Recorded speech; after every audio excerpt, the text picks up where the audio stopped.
Welcome to another episode of Amplify, where I like to highlight and spotlight fancy ladies, fancy entrepreneurs like my girl, Dionne Bass. Hey, girl, how are you? Good, good. And we are in the month of February, and it is the month of love and Black history. So I wanted to highlight Dionne with Ask the Underwriter. Welcome again, and thank you for being a guest. No problem. Not only is it Black History Month, but it is Dion's birthday month. My birthday is tomorrow, February Oh, 6th. well, this is your birthday gift, girl. Yeah. Happy birthday. Have a blessed birthday. You know, I'm going to hit you up tomorrow.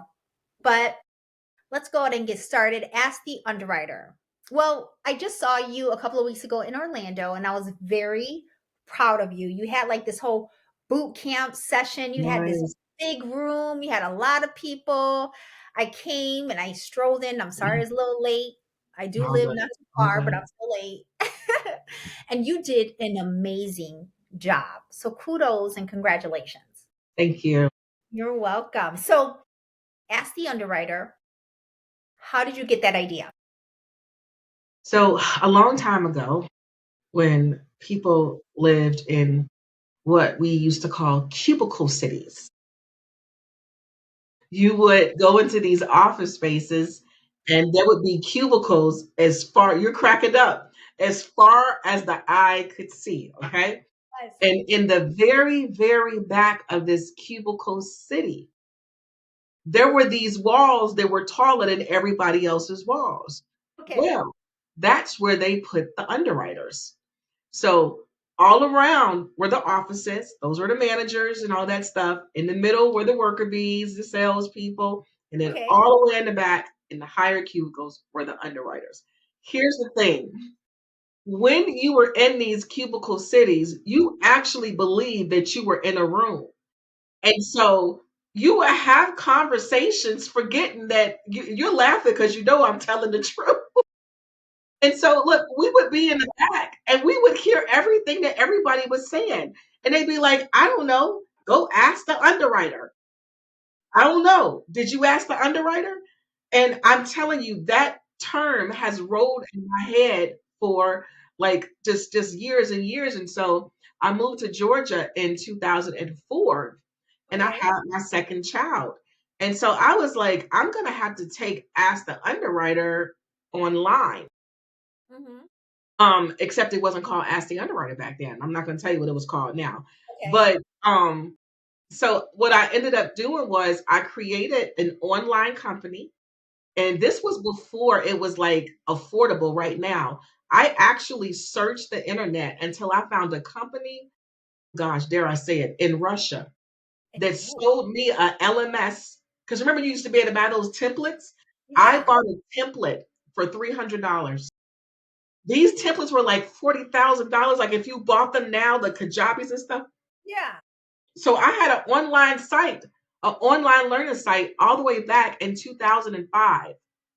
So 2004 is when I had to take it online. 2005 is when it Ask the Underwriter turned into an email address because my goal has always been to bridge the gap between operations and sales. Why can't we talk? Why can't we communicate?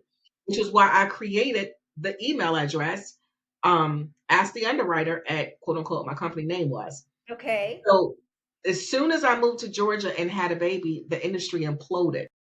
Mm-hmm. Yep. During that time. And I turned it into a blog, Ask the Underwriter. And during all that time, I think I have been laid off every 3 years. It's absolutely ridiculous because the industry has been very volatile since, you know what I mean? And my very, very last layoff was with Fannie Mae, which I loved working at Fannie Mae. It was Okay. about 2 years ago. And I said to my husband, I am so tired. And he said, why don't you just do Ask the Underwriter full time now? Because I have been doing it part time all that time. Hmm. He's like, just do it full time. And so 3 years ago, Underwriting Secrets Revealed, which is my mentoring group that I do, you know what I'm saying, on a weekly basis, was born. And what you saw in Florida, was everything that I worked for actually come to life. And it was spectacular. And congratulations. I'm so proud of you. And Dion and I then afterwards we went ahead and sat in a little corner by ourselves and had some Dion and Delilah time and we caught up and we laughed a lot. Because I know how that feels to get laid off and you get tired Yes. and you taking that leap of faith is so it's scary. It's so scary. And I know because I took the same leap of faith. And I'm just so proud of you.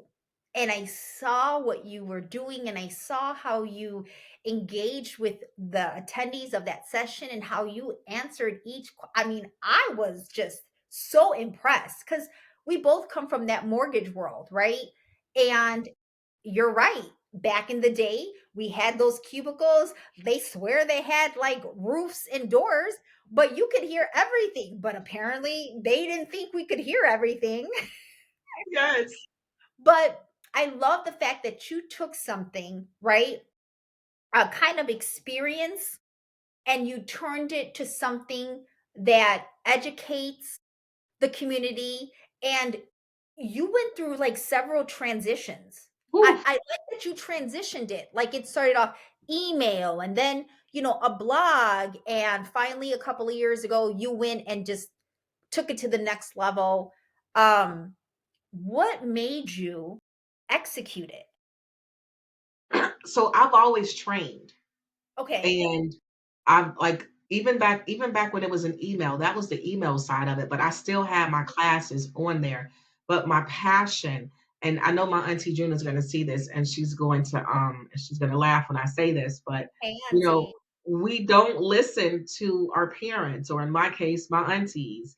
Mhm. And they kept telling me that I need to go to school and become a teacher. And I was like, I am not going back to school. Yeah, no. Um, but teaching really to me is just in our family. Okay. I love to teach. And then here's the other part for me, and that is this. The mortgage industry to me has always been like a gate kept secret. And I say that to you because how often do you see training to show you how to get into our industry? You do? How often do you hear people say that, they've been trying to find a company that will take them because they're new? It's like this gatekeep secret. Underwriting, it was very hard to get into underwriting. It is literally how I got into it was who I knew. It was who I knew. That's how I got into it. Mhm. Um, so my thing was I want everybody to have the same opportunity that I had. Somebody who unfortunately did not finish college, but was still able to go into a career where she was making six figures.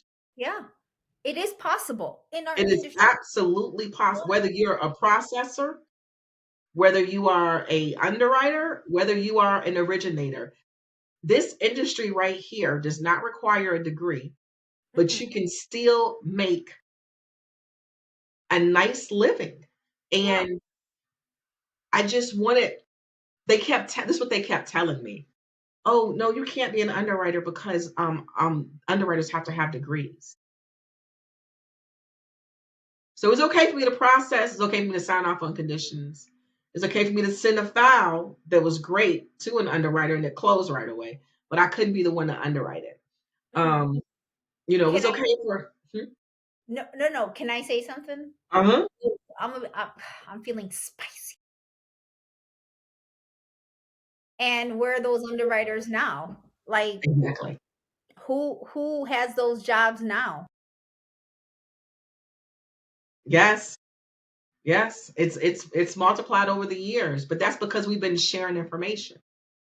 You know, but I applaud you. Like I said, it takes a lot of courage and faith to step out. Last thing before we start wrapping it up, ask the underwriter, what is your service? Who would be your target audience for your services? That is such a good question because when you kind of do strike out on your own, that's Mhm. one of the things that you struggle with because you want to be everything to everybody. You know Oh, so yeah, much and you just yeah. want to do that. But what I found is I love newbies, and newbies are between 1 and 5 years old. Ooh, okay. And I don't want to say they love me, they like me because of what you just said. We get into a group, we get into a live room. I break everything down into the simplest form for You them. I do. answer questions.